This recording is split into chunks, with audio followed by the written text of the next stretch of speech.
My name's Trent. I'm a chemist. My younger brother, Troy, a biologist. And we are the Bourbon Brother Whiskey Nerds. Troy, it's time again for that sad day. Because it's Bourbon Brother Bottle Bourbon Brother Bottle Kill. This bottle has been killed. Bourbon Brother Bottle Kill is our dive into bottles that we've purchased, and they just happen to be approaching empty when we're taping, and so we drink them and talk about them. And kill them. When you Bourbon Brother Bottle Kill, you must talk about why you purchased the whiskey. Will you purchase it again? We drink it, we talk about it, we talk about what space it lives in the whiskey world, and whether or not you should invest your hard-earned in the bottle. And today, we have Puncher's Chance. This is Wolf Spirit Distillery, Troy. Interesting. In Eugene, Oregon, and it is a non-distilling producer. An NDP. I've never had this, Trent. Never. You know what? We'll see what Troy thinks. Never had it. It's effectively a fresh crack for him, which it isn't. And it comes in at 90 proof. And it's 75, 13, 12. Sounds vaguely familiar. It sounds Is it familiar. Wild Turkey or Jim Beam? Sounds like two distilleries, Wild Turkey and Jim Beam. Jim Beam White Label, Knob Creek, all of those offerings, 75, 13, 12, and Wild Turkey. There's rumor, unsubstantiated, that this is Wild Turkey juice, Troy. Okay. Now, this has not been substantiated, partially because I don't think they're allowed to substantiate this. Something in the contract. But anyway. Who knows? It's not important. And if it is Wild Turkey juice, and it wouldn't surprise me if it were, you don't get a lot of 90 proof Wild Turkey that's juice. interesting. We were talking about this off camera. You can get 101 proof Wild Turkey juice. You can get 81 proof Wild Turkey juice. You can get high proof Wild Turkey juice. You can't get 90 proof Wild Turkey juice. They don't make it. So maybe this company made some. We're going to go in on some Puncher's Chance on Bourbon Brother Bottle Kill. Yeah, see, I could see. Well, I can see the Wild Turkey. It That smells like sweet and sour it is smells definitely like coming Wild through. Turkey juice. That might be some confirmation bias slipping in, but I can definitely see it. It doesn't smell bad. No, I think it smells pretty good. I like the sweet notes. I like the funk. I like the sweet and That's sour there interplay. too. It smells pretty decent. It smells pretty It's good. not off-putting. No, there's nothing wrong with this per What se. did you pay for it? Do you remember? 30, 40 bucks. Oh. So it's really inexpensive stuff. Now, they have higher end offerings.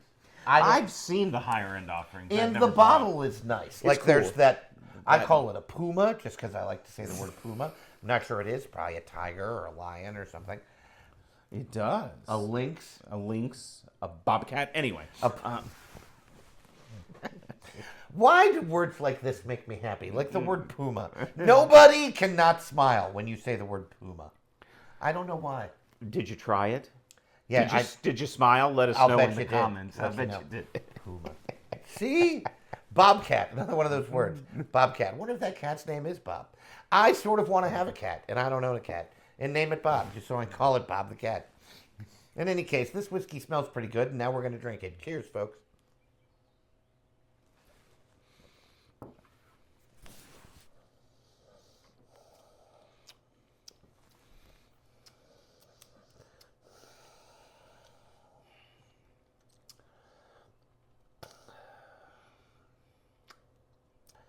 It's a confusing whiskey. This whiskey perplexes me. This is a statement I don't utter very often. I know. There are whiskeys that perplex us. This is one of them.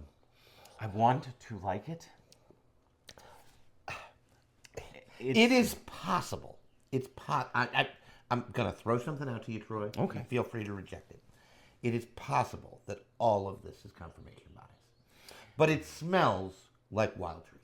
And the front of the palate tastes like Wild Turkey juice. And then it disappoints. And then it falls flat. Is that because it isn't 101? Well, our good buddy John Gouge watered down. Would say proof equals flavor. It tastes and watered this down. reads thin A little young. And Now, not crafty. no, it's not. It just Because there's not a funk I other get than... a nice flavor on the front of the palate, and I end up wanting more. Well, I wanted it to do something, and I'm still waiting. And there's effectively no finish. There's a little bit of a back palate, but there isn't a finish. It's just gone. Right. And for this reason, I am unlikely to buy this whiskey again. It's just very interesting. I don't dislike it. There's nothing off-putting. There's no funk. There's no sourness. It's not bad. It's just... And it's possible that it's all confirmation bias, that our brains are hardwired to go wild turkey. This will be good. 101 proof. And then it isn't. And it's disappointing because it's just a theory. Thin. It's a hypothesis. It's as inviting as the nose is and the front of the palate was. I'm kind of just again left wanting more. It actually tastes watered down. I can almost taste the water. That is not a good thing to say about the whiskey. It's not bad. See, I finished the sip and I'm like, okay, is there a finish? And there is, but it's really not much. I'm still waiting. It's more of a back palate than it is a finish. It is. Trent's right. It is more of a back palate. It's a back palate baking spice, and then it just dies. And you really want it to keep going. And I really wanted to do something. And then... Because the back palate isn't even bad, and the front palate isn't bad. It doesn't. And then it does. And I don't like it. Because I want it to not die. No one's ever commented this, although I think there is a argument you could make that Trent and I like everything we drink. Yes, because I don't drink shit I don't like. Duh. If you are...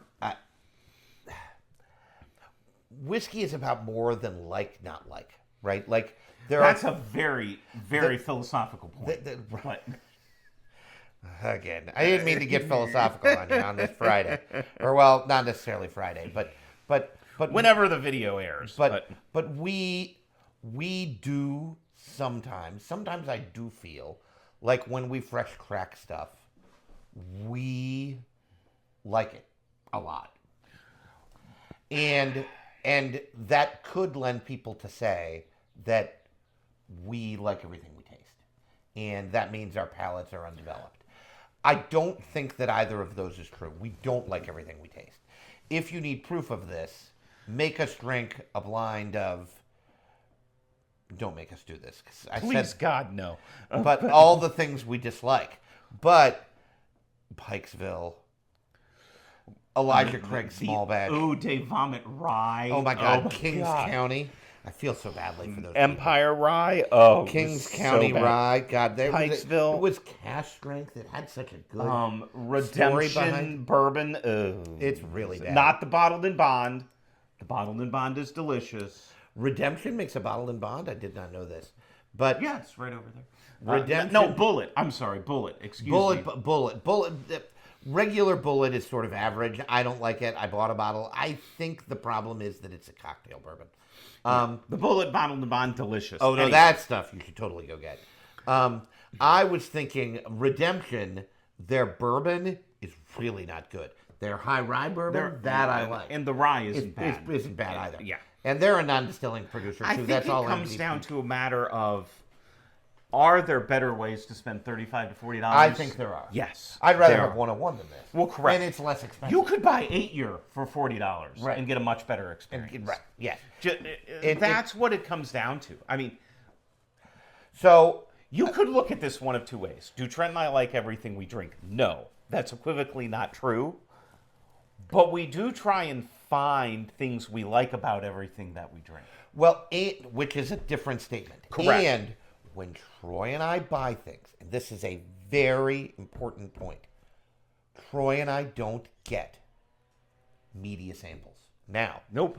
We are not opposed to media samples. We don't want them. We do not have some moral pound the table upset with media samples and those who get them. As a matter of fact, the first time we get a media sample, we're going to drink it. This is not about us with some sort of deep moral upset with media samples. Not in the least. As a matter of fact, because we want those media samples, you need to like, share, and subscribe so that we get the viewership the distilleries send us media samples. And I promise you, we'll drink it on camera and shout you out. It'll be our first media series. There might be tears. I will be so happy if we get a media sample. But that aside, Anyway. that means that we're spending, in all cases, our own hard-earned money on every bottle of whiskey we open on channel. When this is not true, I will tell you. Until then, it is true. It is true. It is true in every way. And so we don't buy things we don't think we're going to like. Why would you do that? Why would you intentionally go spend your hard-earned on things you don't like? And we're pretty good at it. We know what we like. We buy what we like. And so when we drink it, we tend to like it. He's not wrong. And I think it comes, you have to know thyself. you have to know your palate. You do. You have to know your palate. You have to know where you're like, there is an episode coming. Trent and I were talking about this the other day. I think we're going to do it. I'm It pretty should air sure shortly. It should air shortly. Might air before this. You never know. Where we're talking about, do tasting notes impact your purchase What decisions? makes you buy a What bottle? makes you buy a bottle of whiskey? Right. So that's a deeper conversation for another time. And we will have it that other time. I again stand by my judgment of this. I think I would spend $35 to $40, excuse me, in a different way. Elsewhere. Elsewhere. Right. It's not bad. And they do have higher end stuff that I have not purchased because I thought this was kind of average. It's okay. It's not bad. I've had worse stuff. I've had stuff I was looking... Side story. We were talking about this off camera too. I recently reorganized my whiskey cabinet. My better half picked on me. Her name is Emily. She's like, what are you doing? All this whiskey was on the dining room table. And I was like, I'm reorganizing my whiskey cabinet. Leave me alone. And He's in the zone. Let the man zone. Leave me alone. Right? And to be fair, she kind of did. And when she came back, the whiskey was off the table because I had reorganized the I cabinet. get yelled at because it's blocking the china cabinet. And so, Anyway. whatever. This is neither here nor there. Conversation for a separate day. And I found some stuff to bottle kill because I knew we were going to be taping and brought some things to bottle kill to make more room in my cabinet because, of course, I need more whiskey. Of course we do. In any case, I think for me, it is about helping the listener. And that's why I appreciate what Troy said. This is not bad whiskey. I would tell you if I thought I did not like it. I would tell you, we don't like Elijah Craig Small Batch. We don't. We don't like Pikesville. Sorry, Heaven Hill. Those are 2-year products. We don't like them. We're not big on baby rye, barely legal rye. Nope. 51% rye. We're not big into them. We just don't think that when I want a rye, I want a rye, damn it. Not one of these 50, I want to know I'm drinking rye. right, not this baby bourbon crap, right? There's a place for those bottles, and I don't care if you like them, but they're not for us. That's not what we jam on. You need to know what you jam on, which is why you need to find a channel, ours or others, and we are happy to recommend others. SLB, really good. Jason C. at the Mash and Drum, really good. John Gouge, Gentleman in Whiskey. Bourbon Real Talk. All of these people are friends in the bourbon, the whiskey tube community, Correct. as they call it. You should totally follow all those guys, in addition to, of course, the Bourbon Brother Whiskey Nerds. And find someone that reviewing something you like, and they also like it. And then that's how you find people that have palates similar to you, that every palate is different and you're going to like it. So, in any case, I'm glad we had that conversation because I thought this was going to be a short video. Turned into a longer video. That's cool. You stuck around, and we appreciate that, which is why you need to like, share, and subscribe. Help us out with the almighty algorithm and get us those increasing numbers of subscribers so that we can do more good content. If you're interested, in the description, there's that Patreon. Patreon link. There are some really budget-friendly offerings there. You can't even buy a gallon of gas these days for some of the Patreon offerings. God. That's a topic. And for that another might have day. been true a year ago, so because Quite they really possibly. are budget-friendly. because gas now more expensive than it was a year ago. But in any case, not bad whiskey. Just not whiskey I'm going to buy again. Not going to buy it again. Yep. Yeah. Now, I am going to keep the bottle because I do like the Puma. Puma also stands for Puncher's Chance. P for Puma, Puncher's Chance. Folks, we appreciate you as always. Thanks for listening. Troy, take us home. I think that's all we have for you today. No matter what, whether you're killing a bottle, you're fresh cracking a bottle, you're just having a pour at lunchtime because it's summer and you don't have to be at work, make sure you're always drinking what you like. And liking what you drink. Bye, everyone. We'll see you next time.